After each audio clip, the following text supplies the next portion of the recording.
Hello and welcome to the Bryant Street Theater. Have a fruit roll-up. Aren't you gonna eat it?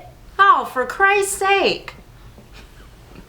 If you know what that is from, you are a fan of 90s music. It is Bare Naked Ladies, If I Had $1 Million, the live version, I think from Portland, Maine. Don't quote me on that, but anyway.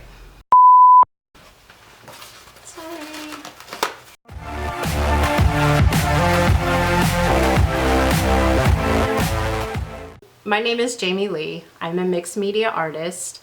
I live in Arkansas in the southern United States, but I was born a Yankee. I'm from Maine.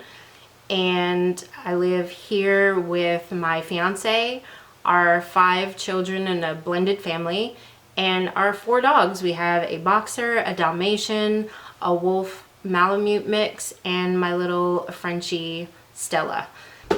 Welcome to 2020. This is my first YouTube video for 2020. The last video I did was actually quite a while ago. It was my Halloween video, and I have had like a perfect storm of all kinds of stuff happening since October, so I apologize. I have not been able to complete a video until now. In November, I was accepted into a art show, and so I spent most of November getting ready for that. And then in December, of course, there's the holidays, which life goes to hell anyway. A fun hell, but hell.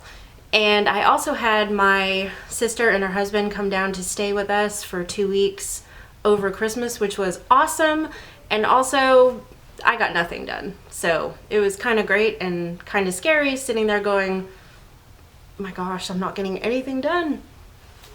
And also, I completed 2 paintings in December. They were both gift paintings. Actually, the second one I didn't really complete in December. It got completed about 3 or 4 days ago. So the first one was a gift for my sister, Angela, and it was a painting of her dogs. And I gave it to them on Christmas while they were down here visiting.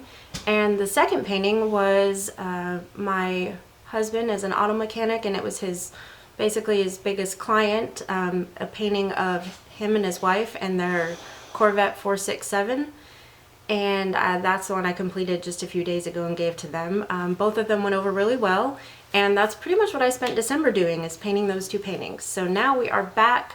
It is 2020, and I figured it would be kind of cool to do a 10 questions for me as an artist. I've done videos on mixed media painting and some fun stuff on like conspiracy theories and haunted paintings, but I haven't really done a personal kind of get to know me as an artist video for a while, so I figured I would start off the new year and new decade doing a video about 10 questions for me as an artist, and I hope you enjoy it. Let's get into the questions.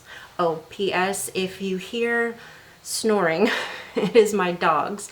I have one over here and one back there, and they're both passed out, and they're probably going to be maybe making a little bit of noise, so just if you hear that, it's just dogs. Also, I don't know if you noticed, but I have a little candle going behind me, and it is called Zero Fucks. And the title of it is Smells Like You Have None Left to Give, which it actually smells like creamsicle, which is awesome, and it's by the Whiskey River Soap Company. So if you like candles that have profanity on them, check them out. It's pretty cool.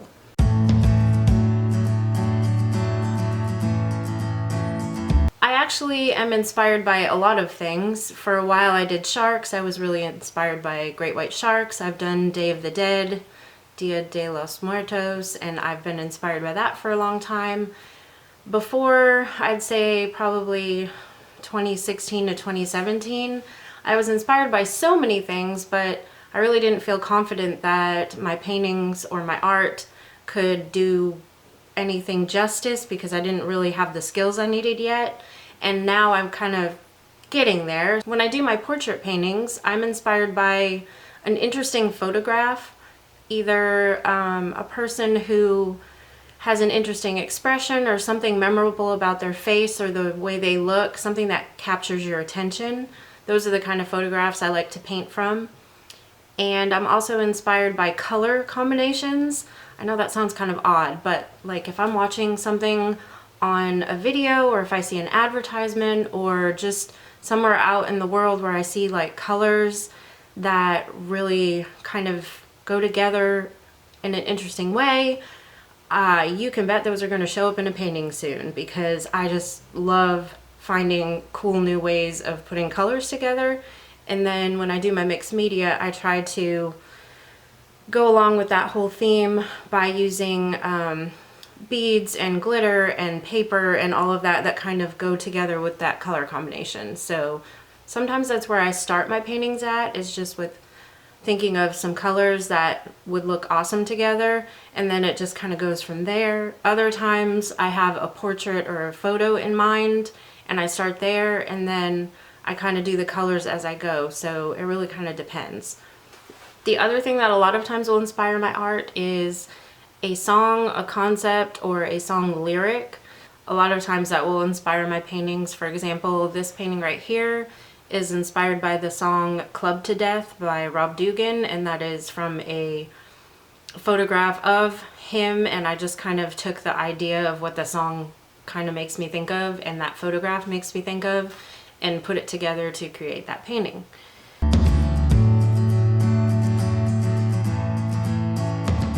Question number 2. Do you listen to music while you paint? And the answer to that is yes, big time. In fact, it's part of my pretty much painting routine. I sit down at my art desk, which is where we're at.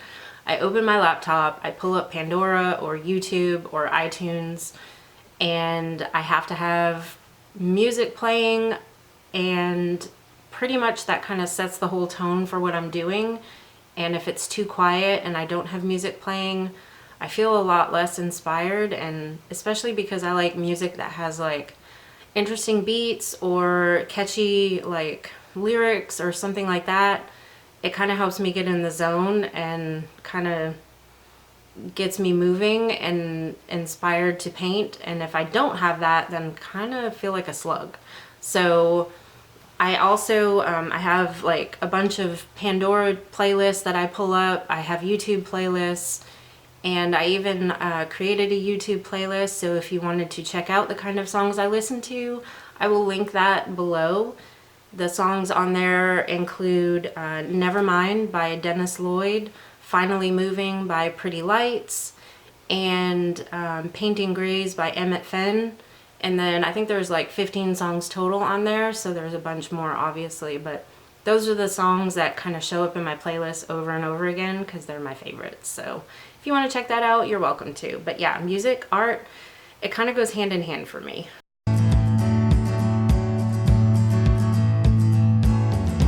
What is the hardest part of painting for you?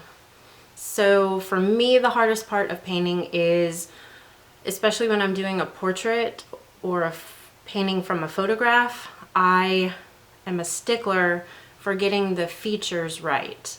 There is nothing I hate more than looking at a portrait of somebody and going, well, okay, it kind of looks like them. I can't do it. If I stand back from it and it doesn't look like the person that I'm painting, or something's a little off, then I will basically pick it to death until I can get that feature to look right. Because when I show a portrait of somebody, I want somebody else to look at it, the viewer, and go, oh, I know who that is. That looks just like them. And if they, if they don't look just like them, then I haven't done my job as a painter, because I feel like right now my goal is to paint realistically as much as I can, and I want my portraits to look like the people that are in them. And that also translates for like pet portraits and animal portraits. I want them to specifically look at those and go, yep, that's my dog, or yep, that's that horse. Like, it has to be accurate for me. Otherwise, I'm too much of a perfectionist. I have to fix it until I get it right. So that is the hardest part, because sometimes it takes me a really long time and I'm working on like just one eye until I get it right. But until I get it right, I can't move on and do other stuff. So that's just my OCD, I guess.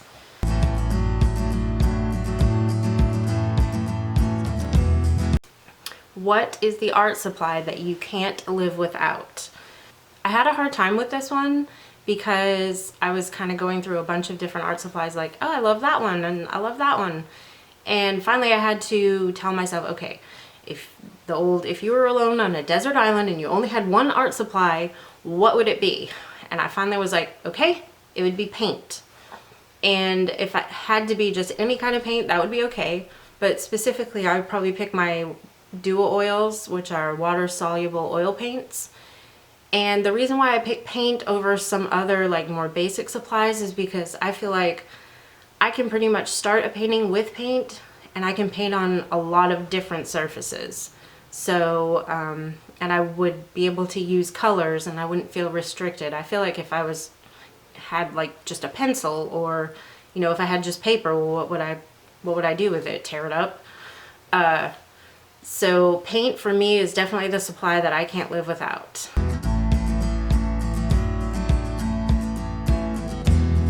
Question number 5 is, who is my favorite artist from history? And I would have to go with Marc Chagall. He is a expressionist, cubist, fauvist, combination surrealist painter. He lived to be 97 years old. He lived from 1887 to 1985. Chagall was born in a Russian village. He came from a Hasidic Jewish family. So he painted village life and Jewish folklore and just simple concepts, but that he gave an interesting style to. It wasn't just a realistic painting. He did cubism, he did expressionism. Like his paintings, a lot of people described him as having like a dreamlike quality. And so you'd probably recognize I in the Village. This was one of his more famous ones. I think it was from like 1911. And then there's also Le Cheval à la Lune, which is the horse and the moon, or the horse to the moon, but that doesn't make any sense. Anyway, those are some examples of his artwork. And like I said, he lived to be 97 and he painted pretty much his whole entire life. And he also was a person who actually found success as an artist and was well liked and famous pretty much throughout his life as an artist, which a lot of times with famous people in history, you hear that, you know, they never found the stardom or the recognition that they were looking for in their lifetime. It was only after they had passed on that they became well known for their work. Well, Chagall actually was able to enjoy his success while he was alive, which I think is really cool. You know, he was a big influence on many different styles of painting, and he was able to continue doing what he loved through his entire life.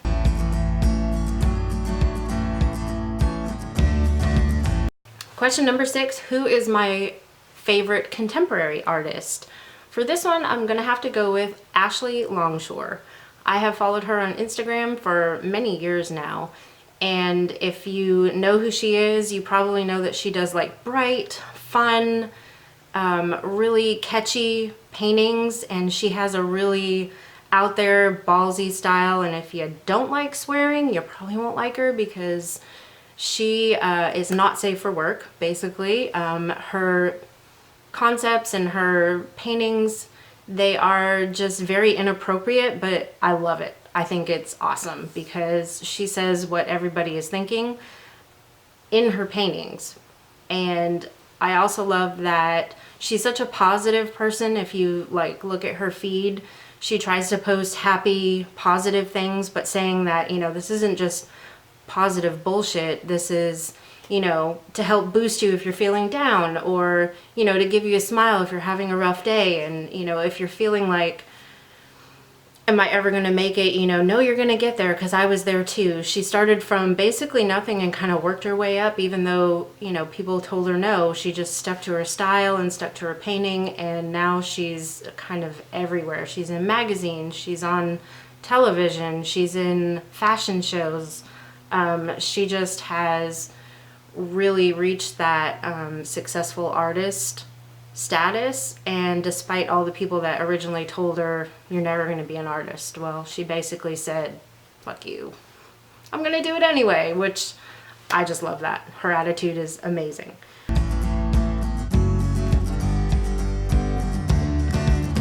How long does it take me to complete a painting? This is question number 7. And I honestly have to say it depends, which is a really shitty answer. So I'm gonna kind of elaborate on that. The least amount of time it's ever taken me to complete a painting is 1 day. In fact, I completed 50 paintings in 50 days back in 2016. Yes, you heard that right, 50 paintings in 50 days. I did one painting every single day from like February 1st all the way through whatever day in March it was that I ended. And they were small 6x6 paintings, and I did one every single day, and basically it was a challenge to myself, and I had to post it to Instagram and my blog by midnight of that day, or basically I would consider it a fail. And so I actually did complete 50 paintings in 50 days, and that was a huge and fun project. The painting that has taken me the longest time to complete is the painting I did of the girl and the shark, and this took me 4 years to complete. When I first started it, I had the idea, I had the layout and the concept of what I wanted to do. I just did not have the skills to paint it. Pretty much the shark I've left alone for the most part. Like, it worked from the beginning. The girl was another story. It took me years to figure out how to paint her, and even now I could probably redo it again where I'm at and do an even better job, but I consider this a finished painting now, but it did take me 4 years. So those are like my extremes. My average is probably, I'd say, 2 to 4 weeks to complete a painting, depending on what type of painting it is. If it's a portrait, or if it's a portrait with more than one person or more than one animal, it's going to take me a little longer. And then some paintings I do start and I let them sit for a long time and then go back to them, so they may seem like they took longer, but the actual painting time was probably still about 2 to 4 weeks to complete the whole painting.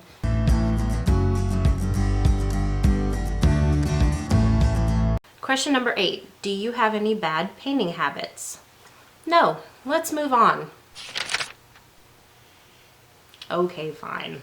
I totally have bad painting habits. I have a bunch of them, but let's like try to narrow it down. So probably my number one worst habit, and this is so bad of me to do, and I apologize to my poor brushes, but I just can't help it. Like, I try to clean them often. I try not to leave them sitting in water, especially like these little guys, because I know it messes them up and it's bad for them and it bends the bristles, and I suck. But I'm lazy and I hate cleaning brushes because it's boring. So yeah, really bad habit. Leaving my brushes sitting in water, not good. Don't do it. Do as I say, not as I do. Another bad painting habit I have, this is actually something that my art teacher tells me that I do, and it's like his biggest pet peeve with me, is that I am this is his words, I am too brushy. Okay, so what he means by that, what I think he means, because I'm still working on improving it. So like, basically, I guess what I do is I take my brush and I just kind of do the same stroke all the time instead of like varying my brush strokes, and so he says it makes a painting tired and boring. So that's a bad habit. And then another bad habit I have is I get way too excited for the beginning of a painting. Like, I get the idea and I get the rush of like, I'm starting a new project and I'm so excited, and so I'll get it sketched out and I'll get it on my canvas and I'll start working on it, and then a lot of times, like, the first time I run into like a big snag with it and I'm like, what do I do? I kind of stall out, and then I'll kind of put it away for a while and be like, well, I'll just come back to it. And then sometimes it'll sit there for a really long time because I just don't know what to do next. And a lot of times I'll have to force myself to go back to a painting and be like, all right, you're gonna fix this no matter what. Just figure out something so you can move on. But I do tend to get so excited at the beginning, and then like, it's like kind of falling in love. It's like, oh, I love it so much. It's the greatest painting ever. And then like you have your first big fight and you're like, ugh, what the heck, you know? So when I have my first big fight with my painting, I kind of get snagged for a while sometimes. So that's my third bad habit. And then we'll just leave it at that. I'm sure there's more, but I don't know what they are. We won't talk about those.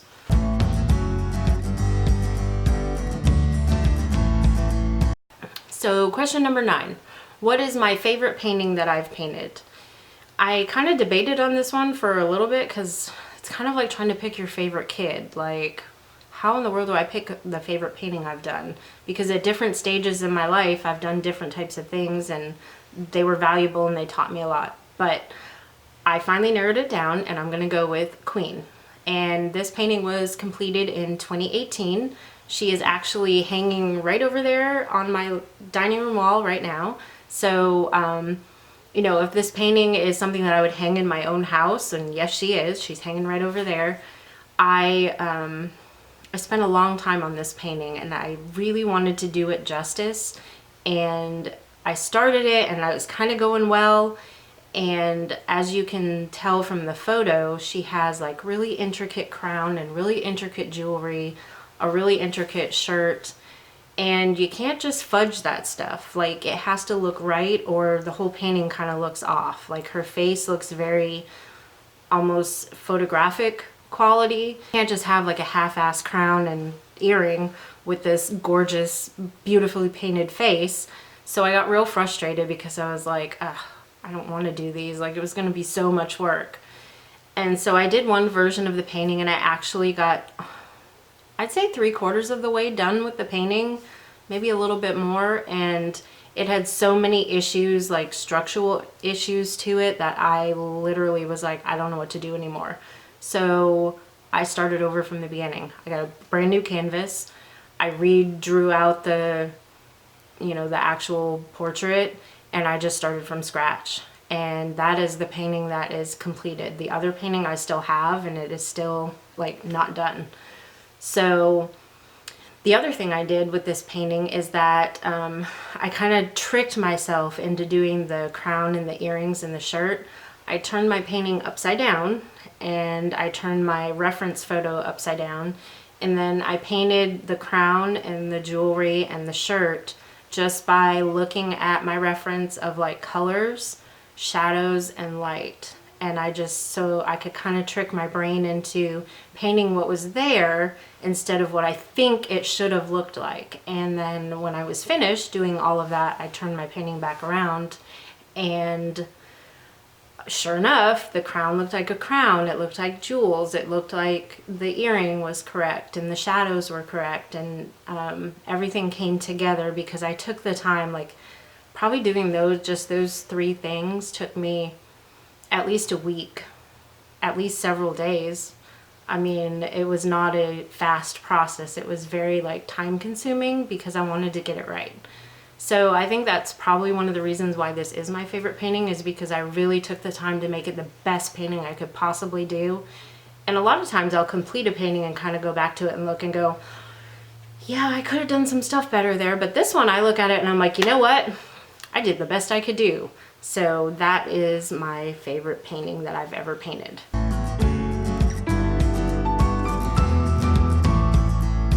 And here is the last question, question number 10. What advice do you have for a new artist?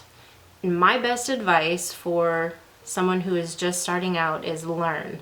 Learn everything you can. Don't be afraid to ask questions. Don't be afraid to say, I don't know how to do this. I don't know how to do that.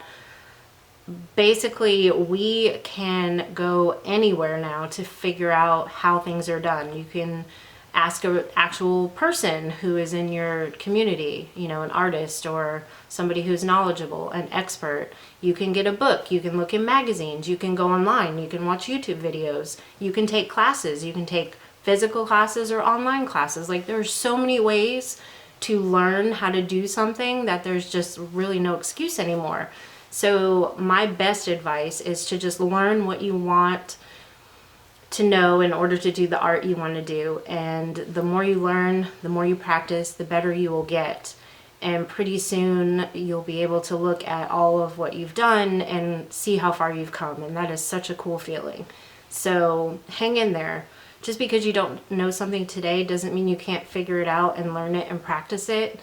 And you will, you know, a couple months down the road or a couple years down the road be amazed at how much you've improved. And it's the best feeling as an artist to see that progression, because I know back when I was scared and not sure of myself, I thought I'm never going to be able to do what I want to do. This is so scary because I don't have the skills to draw a person. I don't know how to paint. I've never used oil.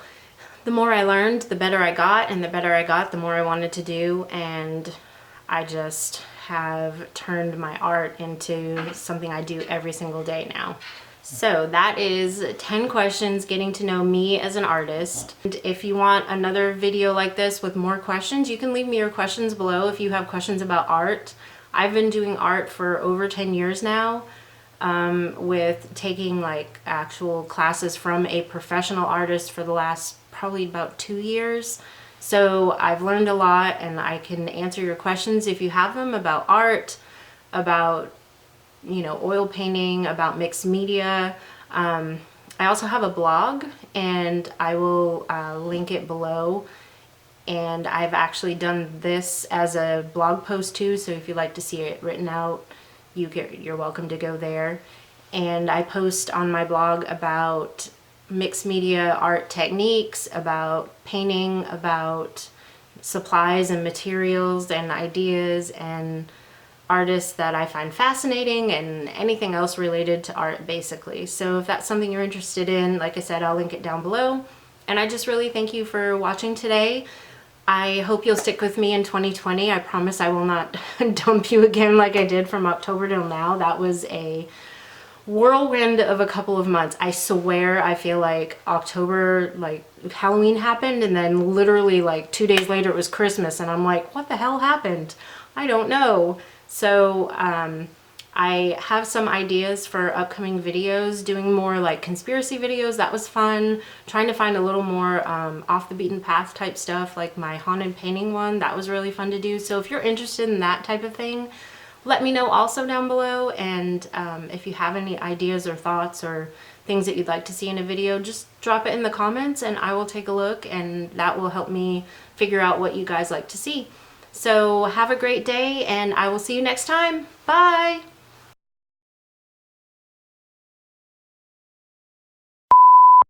Did I even put that at the beginning? I didn't. I didn't even tell you who the hell I am. Yay! Look at me go. Last time you saw us, Stella was just a little tiny puppy, and look at her now. She's so big. She's grown a lot. Say hi, Stella. Hi, everyone. She's my big girl now. She was sleeping. I'm sorry. I woke her up. 0 fucks. Smells like you have none left to give, and frankly, I don't blame you much. A candle for 0 fucks. Tired of it. Whiskey River Soap Company. Creamsicle. It really does smell like a creamsicle. Watch me light my nose on fire. This candle is really cool. I love it.